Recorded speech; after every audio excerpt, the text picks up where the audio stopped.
monde! Aujourd'hui on se retrouve avec ce magnifique temps pour faire une revue produit de la marque Too Faced qui est en pleine expansion en ce moment, dont je pense que vous avez beaucoup entendu parler ces derniers temps. Mais avant de commencer la vidéo, je voulais juste vous parler du fait que j'ai créé une page Facebook. Si j'ai créé cette page Facebook, c'est à la fois pour vous fournir toutes les actualités concernant ma chaîne, pour aussi vous donner en exclusivité les vidéos que je suis en train de filmer, mes hauls, etc. Et c'est aussi surtout pour nous permettre de communiquer plus facilement. J'ai laissé sur cette page Facebook les messages activés. Donc voilà, si vous avez des questions ou si vous voulez me parler de quelque chose personnellement, vous pouvez passer par cette page Facebook et m'envoyer un message privé. Je vous mettrai le lien de ma page en barre d'infos et je vous invite à aller liker la page, ça me ferait vraiment énormément plaisir. Voilà, ceci étant dit, on va faire la revue produit sur la marque Too Faced. Donc je vous cache pas que j'ai majoritairement des produits pour les yeux puisque c'est un petit peu la spécialité de la marque. J'ai quand même quelques produits teints mais je n'ai pas de produits lèvres puisque les Melted, je crois qu'on les a vus un petit peu partout sur internet. Vous pouvez avoir accès à des swatchs ou des avis assez facilement, donc je voyais pas vraiment l'intérêt pour moi de vous parler de ça, sachant que je suis pas forcément produit lèvres, j'aime pas forcément ça de manière générale, donc voilà, je pense que je suis pas la meilleure personne pour vous donner mon avis là-dessus.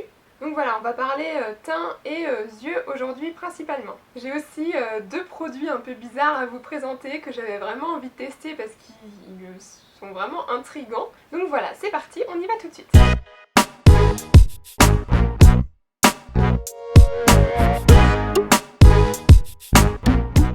Donc je vais commencer avec mes produits teints et j'ai deux produits teints à vous présenter. J'ai dans un premier temps évidemment un blush. Donc c'est un blush de la gamme Love Flush et la teinte que j'ai choisie c'est I Will Always Love You. Donc c'est un orangé qui paraît assez nude à première vue mais qui vraiment est orangé. Et surtout à première vue il paraît mat alors qu'en réalité il ne l'est pas du tout, c'est celui que je porte aujourd'hui. Et il a vraiment des reflets, un fini doré. Donc moi c'est quelque chose que j'adore pour l'été, je trouve que ça fait tout de suite un bel effet sur le teint, un bel effet teint lumineux, éclatant, voilà un petit blush vraiment qui donne de la lumière et qui reflète bien la lumière avec le fini doré. Et ce que j'ai aimé aussi avec ce blush, c'est qu'il dure vraiment longtemps. D'habitude les blushs, voilà, on l'applique, ça fait un petit peu intense et puis finalement quelques heures plus tard on ne voit quasiment plus rien, alors que celui-ci il a vraiment une bonne tenue je trouve, donc pour l'été il va être parfait. Toujours dans les produits teints, j'ai une poudre soleil à vous présenter, donc c'est la Milk Chocolate Soleil, et moi j'ai la teinte Light, donc qui doit être la teinte la plus claire je crois. Et évidemment tout de suite quand on l'ouvre, on ne peut pas s'empêcher de venir sentir le produit, parce qu'évidemment ça sent le chocolat. Vous pouvez l'avoir depuis 2 jours, 2 mois ou 5 ans, vous, à chaque fois que vous l'ouvrez, vous allez toujours mettre votre nez dessus. Et j'ai vraiment aussi aimé cette poudre parce que j'ai trouvé qu'elle se fondait vraiment bien avec la peau. J'ai pris la teinte la plus claire parce que je voulais pas un effet trop marqué. Et voilà, c'est le cas, vraiment, elle se dégrade bien avec les produits teints qu'on a déjà. On peut aussi l'appliquer directement sur le teint sans fond de teint ou quoi que ce soit. Je trouve qu'elle se dégrade vraiment facilement. Elle a un fini mat, donc moi c'est ce que j'aime bien dans les bronzers, c'est que ça fasse vraiment qu'on puisse faire des vraies ombres et que ça passe pas un fini lumineux. Donc ça c'est le cas avec celle-ci. Et j'ai trouvé vraiment que la poudre était vraiment soyeuse, qu'elle faisait vraiment un fini lisse et un beau fini sur la peau. Donc voilà, au niveau des produits teints, j'ai deux bons produits dont je suis vraiment contente. Alors qu'au niveau des produits pour les yeux, c'est un petit peu différent. Je vais commencer par vous parler de la base qui s'appelle Shadow Insurance.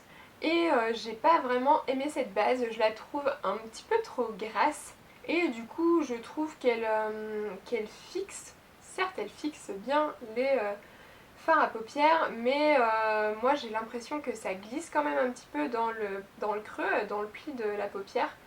Donc voilà, après j'ai ma base paupière que j'utilise depuis des années, ça fait des années que c'est la même, c'est celle de Urban Decay que j'utilise dans tous mes tutoriels. Donc c'est vrai que je suis un petit peu exigeante sur les bases paupières, mais voilà, je trouve qu'elle a été un petit peu trop grasse pour moi. Peut-être que si vous avez la peau sèche, qu'elle vous conviendra mieux.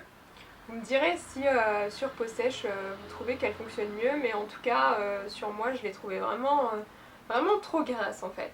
Ensuite je ne peux pas vous parler de Too Faced sans vous parler évidemment de palettes de la marque, puisque c'est un petit peu ce qui les a fait connaître, surtout la première donc qui est la Chocolate Bar. Moi j'ai uniquement la Chocolate Bar et la Sweet Peach. Donc la Sweet Peach qui est la dernière palette qui est sortie. L'une comme l'autre, le petit défaut que j'aurais à donner pour ces palettes, c'est qu'on ne peut pas les utiliser toutes seules. Pour moi, toutes les deux manquent de teinte foncée et je trouve que dans les deux cas, il y a beaucoup d'harmonies de couleurs différentes, mais ça fait qu'on ne peut pas vraiment faire un maquillage complet avec ces palettes-là. Il y a beaucoup de très jolies couleurs, vraiment, surtout dans celle-ci, elles sont vraiment magnifiques les couleurs, elles sont assez uniques. Mais voilà, je trouve qu'on ne peut pas faire un maquillage de A à Z avec cette palette. On a toujours besoin d'aller chercher un petit peu de noir ou un petit peu d'un marron froid ou quelque chose comme ça dans des autres palettes, puisque je trouve que on n'a pas... C'est pas évident de trouver 2, 3 ou 4 couleurs qui vont vraiment ensemble et qui puissent faire un maquillage complet dans la même palette. C'est vraiment dommage pour les personnes qui commencent à se maquiller et qui flash sur cette palette là, ce que je peux tout à fait comprendre puisqu'elle est vraiment sublime, mais il vous faudra forcément une deuxième palette ou des fards mono à côté pour venir la compléter. En tout cas moi j'arrive pas à faire un maquillage un petit peu original et complet avec ces palettes là. Alors ensuite on va arriver dans les produits un petit peu intrigants que j'ai achetés vraiment par curiosité, parce que je me disais mais c'est quoi ces produits, comment ça fonctionne? Et le premier c'est un eyeliner. Donc c'est un eyeliner qui se présente un peu en fourchette, en trident au bout, et je me suis demandé vraiment l'avantage d'avoir un eyeliner comme ça. Donc je l'ai testé et j'ai trouvé qu'il était bien pour faire l'intercile, puisque vraiment on peut venir compléter avec les points, on peut venir compléter et donner un effet de cils plus dense. Mais après en eyeliner, l'avantage c'est qu'il fait vraiment un trait très fin, mais j'ai trouvé qu'il n'était pas forcément agréable à utiliser, puisque quand on vient tracer notre trait avec les dents bien droites, je trouve que ça accroche un petit peu et que du coup on a un peu du mal à tracer, que ça fait un peu des à-coups et c'est pas forcément une sensation agréable sur la paupière. Donc même si il fait vraiment un trait super fin, super régulier, que il a vraiment un beau rendu final, il est quand même assez difficile à utiliser je trouve. Et attention aussi avec cet eyeliner là, puisque il n'est pas waterproof. Donc voilà, attention pour l'été, ne pensez pas qu'il va vraiment tenir sous l'eau, etc. Ça n'est pas le cas. L'avantage c'est qu'il se démaquille très bien, on n'a pas de résidus dans les cils, etc. Mais voilà, il n'est pas waterproof. En parlant de démaquillage des yeux, le dernier produit que j'ai à vous présenter m'a fortement intriguée. J'étais ultra sceptique quand je l'ai acheté. Je me suis dit, bon, je vais tester, mais je pense que dans tous les cas, je ne l'aimerais pas. Donc c'est le Melt Off. Donc en fait, c'est un mascara qui va venir démaquiller le mascara. Donc en fait, je m'explique. C'est un stick avec un embout qui ressemble un petit peu à une spirale. Et on va venir l'appliquer sur les cils pour faciliter le démaquillage du mascara. On est toutes pareilles, je pense qu'on peut faire 40 passages avec un démaquillant biphasé le soir. Le matin, on a toujours des résidus de maquillage sous les yeux. Donc je me suis dit d'accord, on va essayer ça. Et j'étais aussi sceptique sur le fait qu'on vienne appliquer avec un embout sur du maquillage et ensuite qu'on vienne remettre dans le tube. Je me suis dit, il va y avoir des résidus de maquillage dessus qui vont se mettre dans le tube, ça va être une horreur au niveau hygiène. Et en fait, pas du tout, puisqu'en fait, le produit est très gras, c'est que des huiles. Donc en fait, il ne vient pas du tout prendre de maquillage, il vient juste déposer l'huile. Donc on n'a pas de résidus de maquillage ou de mascara qui viennent se mettre dans le tube. Donc ça, c'est la première chose qui était importante et qui m'a quand même surprise, puisque je m'attendais vraiment à ce que ce soit pas très hygiénique et à un petit peu casser le produit là-dessus, et en fin de compte non. Donc il conseille de venir l'appliquer sur les cils dans plusieurs sens, donc dans le sens du mascara et puis par-dessus les cils, de laisser poser pendant au moins 60 secondes. Sur ce point je vous conseille de le laisser plus longtemps, 60 secondes c'est un peu court. Moi je l'ai laissé 1 minute 40 je crois poser, et c'est vraiment parti super facilement. Donc j'ai été super étonnée de ce produit parce qu'en fait ça fonctionne. Je l'ai appliqué, j'ai laissé poser, je suis venue avec un démaquillant biphasé quand même puisque j'avais du fard à paupières, donc je suis venue le retirer quand même avec du démaquillant biphasé, 2 cotons de démaquillant biphasé. Et au premier passage j'avais quasiment plus de mascara, si ce n'est plus du tout. Et voilà, je suis venue me démaquiller normalement et en un seul passage, tout mon maquillage était parti.